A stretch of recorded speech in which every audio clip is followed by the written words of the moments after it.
लोकतंत्र सेनानी हैं और उस दौरान आपातकाल के दौरान आप भी जेल में रहे। जी। कैसे आपकी गिरफ्तारी हुई और क्या स्थिति जेल की थी, वो बताएंगे? 25 जून 1975 को जब आपातकाल की घोषणा होने वाली थी, इसके पहले ही हम लोगों को जानकारी हो गई थी कि इंदिरा गांधी देश में आपातकाल लगाकर राष्ट्रीय स्वयंसेवक संघ पर प्रतिबंध लगाने वाली हैं। उस समय हम कानपुर में संघ शिक्षा वर्ग प्रथम वर्ष करने के लिए शिक्षार्थी थे। 25 जून को ही हमारा शिविर प्रशिक्षण समाप्त हुआ था। तो सारे पता जो भी संघ के प्रचारक लोग थे उन सबसे कह दिया गया था कि सब भूमिगत हो जाइए और इस पर देश में आपातकाल लगने वाला है और संघ पर प्रतिबंध भी लग सकता है। और वही हुआ, रात में घोषणा कर दी गई।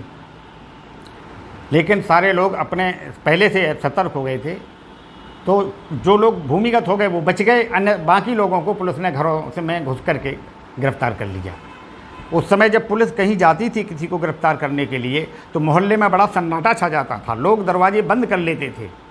लेकिन संघ के स्वयंसेवकों के दरवाजे खुले रहते थे, वो उनसे बात करते थे पुलिस से। पुलिस कहती थी मुझे गिरफ्तार करना है, सब प्रशासन का आदेश है, तो वो गिरफ्तार होकर के अपने घरों से निकलते जाते थे पुलिस के साथ। 6 महीने तक इसको देखा गया, लोगों को गिरफ्तार कर ले और मांग चलती रही कि इनको छोड़ा जाए। जब राष्ट्रीय स्वयंसेवक संघ से प्रतिबंध हटाया जाए, आपातकाल हटाया जाए, जब ये नहीं हुआ तो फिर सत्याग्रह शुरू हुआ। उसी सत्याग्रह के क्रम में हम 13 दिसंबर 1975 को झांसी के सदर बाज़ार से सत्याग्रह करते हुए गिरफ्तार हुए थे।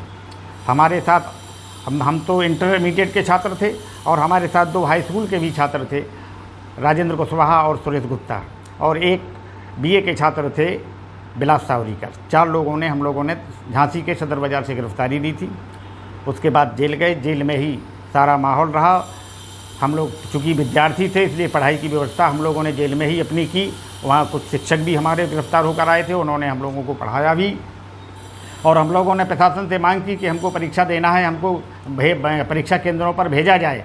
तो जिला प्रशासन ने ये कह के दिया कि हम बाहर नहीं निकलने की अनुमति दे सकते हैं, हम आपका परीक्षा केंद्र जिला कारागार झांसी ही बनाए दे रहे हैं। और उन्होंने मुझको जेल में ही परीक्षा देने की अनुमति दी और हम लोगों ने जेल में परीक्षा दी। उसके बाद करीब 5:30 बजे बाद हमें छोड़ा गया, तब हम लोग बाहर आए।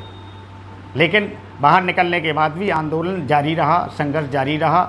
भूमिगत होकर के लोगों ने काम किए और उस समय अखबारों पर सेंसरशिप लगा दी गई थी, तो हम लोग साप्ताहिक अखबार छापते थे, जनता समाचार के नाम से अखबार छापते थे और साप्ताहिक उसको छपा करके लाते थे और लोगों के घरों में सुबह होने के पहले पहुंचा देते थे, जिससे जनता को सही समाचार मिलते रहें।